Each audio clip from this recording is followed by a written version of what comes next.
Hello views, welcome to DJMS Tamil channel. Mahanadhi சீரியலுக்கான upcoming எபிசோடில் காவேரி ரெண்டு பேரும் சந்தோஷமாக பேசிக்கிட்டே சாப்பிட்டுட்டு இருக்காங்க. காவேரி, நம்ம ரெண்டு பேரும் எங்கேயாவது வெளியில் போகலாமா அப்படின்னு விஜய் கேட்க, எங்கெங்க போகலாம் அப்படின்னு சொல்ல, அதுக்கு முன்னாடி எங்கேயாவது போய் எனக்கு ட்ரெஸ் எடுத்துகிட்டு வரணும், இந்த ட்ரெஸ் ஓகே தான் வீட்டில் போட்டுட்ருக்கலாம், ஆனால் வெளியில் என்ன போகணுன்னா வேறு ட்ரெஸ் எடுத்தால் தானே நல்லாயிருக்கும் அப்படின்னு சொல்கிறாரு.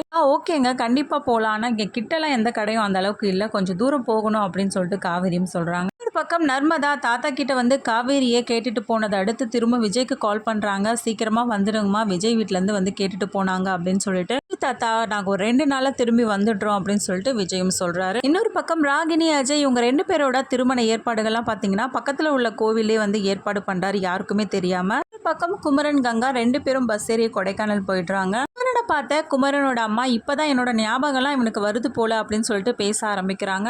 நான் உன்னை மட்டும் தானே கூப்பிட்டேன், உன் பொண்டாட்டியும் கூட சேர்த்து கூப்பிட்டு வந்திருக்கேன், ஏன் பொண்டாட்டி இல்லாமல் தனியாலாம் வர தெரியாதா அப்படின்னு சொல்லிட்டு நெக்கெல்லாம் பேச ஆரம்பிக்கிறாங்க. அம்மா, இங்கேயும் கங்கா வீடு பூட்டியே கிடக்குல்ல, சரி அங்கேயும் போய் பார்த்துட்டு வாங்கன்னு சொல்லிட்டு அத்தை தாம்மா அனுப்பி வச்சாங்க அப்படின்னு சொல்லிட்டு குமரன் சொல்ல, அது சரி ஏதோ பண்ணுங்க அப்படின்னு சொல்லிட்டு கேஷுவலாக பேச ஆரம்பிக்கிறாங்க. பக்கம் ராதாவுக்கு உறுத்தலாகவே இருக்குது, தன்னோட அப்பா கிட்ட எல்லா உண்மைகளையும் மறைக்கிறோமே அப்படின்ற உறுத்தலோடு அவங்க ஒரு கவலையாகவே இருக்காங்க. என்னாச்சுமா, ஏன் ஒரு மாதிரியாக இருக்க அப்படின்னு சொல்லிட்டு கேட்க, ஒன்றும் இல்லைப்பா அப்படின்னு சொல்லிட்டு மறுக்கிறாங்க.